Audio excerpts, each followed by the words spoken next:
Hey, bit of a different vibe today. We're doing the review of all 6 Resident Evil movies, so let's get right into it. The first one is just called Resident Evil. It is a pretty standard zombie movie with a little bit of twist. There's a lot more gunplay. It's got kind of a Matrixy vibe to it. It's dark. I mean, it's a dark, hard R movie. It's pretty futuristic in its setting. It's got this evil corporation as basically the main antagonist, and the zombies are kind of just a device to move the action forward. And it is an action-driven movie, man. It's got really cool, intense fight scenes and shootouts, and oh man, it's not dialogue-driven in any way. I'll put it that way. Not a lot of talking or real acting going on in this one. There's some exposition dialogue, but other than that, there's really just shoot 'em ups and zombie fighting scenes and stuff like that. So I really love the first one. The first one's really good. I recommend it. It's got Milla Jovovich and Michelle Rodriguez and Colin Salmon, so who doesn't love all of them? And they're very cool and very tough in this movie. It introduces the Red Queen as kind of the bad guy, artificial intelligence villain, but also sort of helpful. So it's a conflicting kind of villain, which I think is kind of an interesting part of the whole series. The first one's great. The second one is almost as good. It's still watchable. I still recommend it. In the first one, they're underground in this corporate military facility, which, by the way, I love the recurring theme of the corporate military, because corporations should not have militaries. That's a threat on like the sovereignty of the country. But obviously they do. I mean, they have weapons and people who use those weapons, and they have money to have their private armies funded, and they act with no oversight. And I'm sure our government's like, as long as you're pumping up the money, do it. And they explore those and go back to those themes a lot without having to really talk about anything, because they're all just basically shoot 'em up. So the second one, they're above ground in Raccoon City, which I just love saying that. It's Raccoon City. They're pretty, as far as I know, they're pretty adherent to the video games. They honor the video game, the source material, pretty well. And in the second one, that is very true, because all of the dialogue is plastic and stiff and awkward and poorly delivered, and everything's pretty poorly acted overall, despite having a few good actors in it. You got the guy who played Dr. Moriarty in the Sherlock Holmes ones. I like him as an actor, and he has a good character, but he's not enough to save the overall acting of the second one. So they introduced new characters in the second one, like Jill Valentine from the video games. They vaguely talk about or show the government, the corporate government rather, just flattening out people and taking their rights away, their freedoms away, doing a quarantine without anyone voting on it, and controlling people, taking their rights away, and eventually killing innocent people, even though it's their fault the virus got out and they paid for the virus to be created. So nothing like that could ever happen in the real world. So it's fun just to watch a sci-fi fantasy where these things happen, because it's a good thing they could never actually happen. It gives you an opportunity to think about things like that while you shut the front of your brain off and just watch an action movie, because they're not going to explore these themes in the dialogue or the acting, and they're not going to force any politics down your throat, at least talking about the second one. And it's an overall decent, passable action horror movie with some cool like martial arts scenes in it. The third one, I think, is better than the second one. The third one's called Extinction. The second one's called Apocalypse. I think they should have called the third one Apocalypse, because Milla Jovovich is driving around the desert after the zombie apocalypse. And it kind of gives you vibes from like Mad Max Fury Road, which is such an awesome movie, my goodness.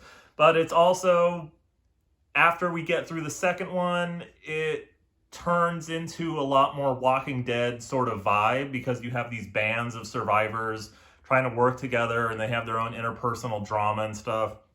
So the third one, I feel like there's some references to The Hills Have Eyes. There's some references to the birds, especially with one scene, and you'll know what I'm talking about when you see it. But overall, it does give me Walking Dead vibes, and I just liked it because of the desert setting, and the new cast is all right, but they introduced like Ali Larter and this character named Carlos. He was in the second one as well, but he has a bigger role in the third one. The fourth one is called Afterlife. Oh man, I do not recommend it. So the first three I recommend, and then after that, well, let's get into that.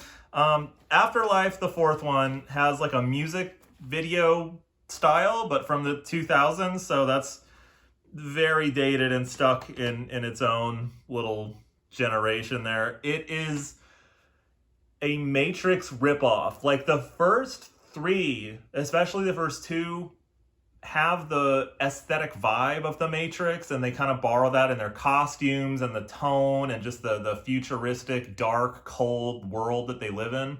But it doesn't rip it off blatantly. Like the costumes are more colorful and different than the Matrix, and everything they're doing is a little bit removed from that whole vibe. But the fourth one, you get like an Agent Smith ripoff with the sunglasses and the bullet dodging, and it's hard not to notice. I should also mention Mila Jovovich starts out as just a badass super soldier, but with amnesia in the first one, which is kind of giving me Jason Bourne vibes, right? So it's like Bourne Identity. And then they exchange that for just someone with superpowers. So she basically just has superpowers by like the third one, second one, third one. That's back in the fourth one. But they scaled it back, the scale of it in the fourth one, so they don't have like huge battles or huge like citywide disaster because the apocalypse has already happened. So it's a very small story of like her flying this little plane around, and that's like my favorite part of the movie because it's Mila Jovovich flying this really small vintage plane around the Pacific Northwest, and the scenery, even though a lot of it's CG, it's very cool to look at. It's very, very pretty. In what is largely a very ugly, gory zombie movie, they have her flying around and it's very serene and peaceful. Now that gets broken up, obviously, I know it has to be for the zombie movie, but the fourth one just feels like an episode of The Walking Dead. There, I said it. And most of these are 90 minutes long, so maybe it's like a double episode of The Walking Dead, but a theme, and we're going to move on to the fifth one. It starts to get a little annoying in the fourth one, and it really ramps up the annoying to almost boring repetition. It turns into basically a soap opera, which, I mean, that's what The Walking Dead is, right? We get to the fifth one called Retribution. Nobody stays dead. And I know what you're thinking, like, it's a zombie movie, Matt. No one's supposed to stay dead. They come back not from the zombie virus. They come back from, like, cloning or just bad writing. And I love Paul W.S. Anderson. He is the writer-director of almost every one of these movies. If he didn't direct it, he almost certainly wrote it, and he directs most of them. He did so many movies that I love. Oh my gosh. He did Alien vs. Predator. He did Event Horizon, for crying out loud. So I really do love his style and his just go for it, no holds barred kind of style of like aggressive, violent, stylish storytelling. So there is that element to these movies, but the fifth one is just garbage. Oh my goodness, dude.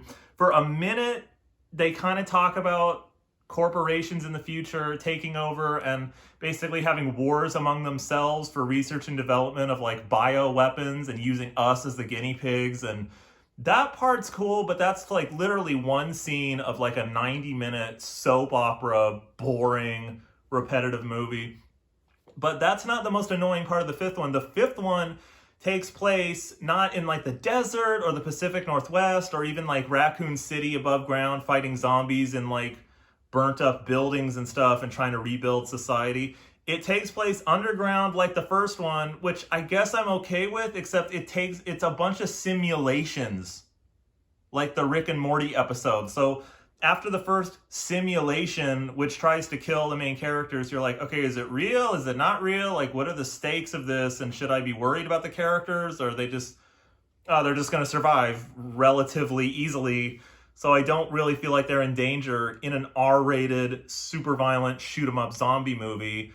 And if you're not in danger in that setting, then, I mean, you're just invincible. Then your plot armor is like level, above 9,000. So at the end of this boring fifth installment, Retribution, they set up what looks to be an insanely cool final movie.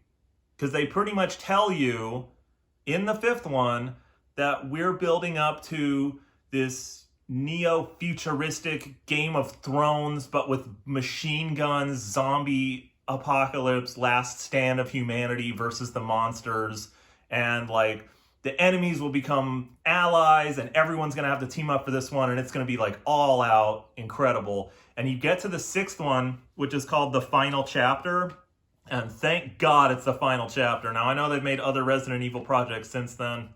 I haven't seen them. I just finally watched the sixth one. I've seen all five, and thanks to my wife for getting me the DVDs. Watch the sixth one. My gosh, is it just garbage. Just hot, wet garbage, man.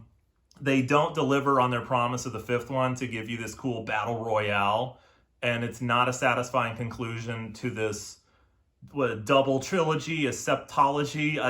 It's 6 movies, man. We've been locked in and ready to go, and it's just awful. You know, it doesn't deliver on what they promised. There's no desert setting. They go back to Raccoon City, but not above ground. They go back to the Hive, and it gets like vaguely political, which I hate. Like, I don't think it's political to reference the fact that corporate is destroying the world, because it's kind of just the reality we live in. But when you start, like, dividing people into groups and saying, well, this group is bad and this group's I just want to stay out of it entirely, man. Like, it has to be humanity versus the corporate powers, and that's all, you know? And it doesn't really do that. We go back to the clones.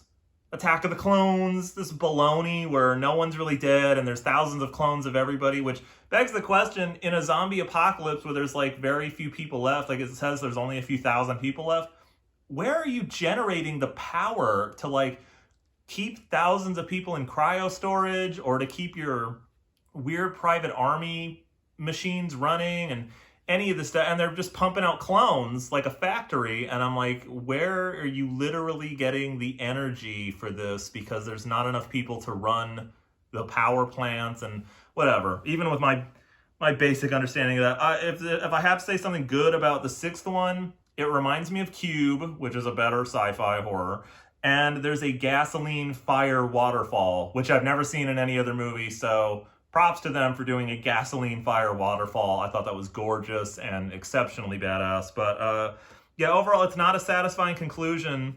So the first 3 I really love, and the last 3 I really don't. So if I was going to recommend the series, I guess I can't. But I can recommend the first 3, and the first one's the best. The third one's almost as good. It's different and interesting. And the second one it's okay. So it's 1, 3, 2, 4, 5, and 6 in that order. If you get a chance to watch Resident Evil, check out the first one. And if you like that one, continue as far as your, I guess, your cinema stamina can take you. I was spent by the end of this, man. I was begging for it to be over. So thanks so much, you guys. You have a good one.